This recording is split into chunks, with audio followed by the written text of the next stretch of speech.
Azərbaycan Respublikası Prezidentinin İşlər Müdiri Ramin Quluzadə dövlətimizin başçısına və birinci xanıma görüləcək işləri barədə məlumat verdi. Kompleksin ümumi sahəsi 1 hektardan çox olacaq.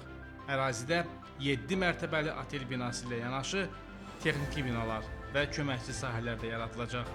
Oteldə eyni vaxtda 307 qonaq qala bilər.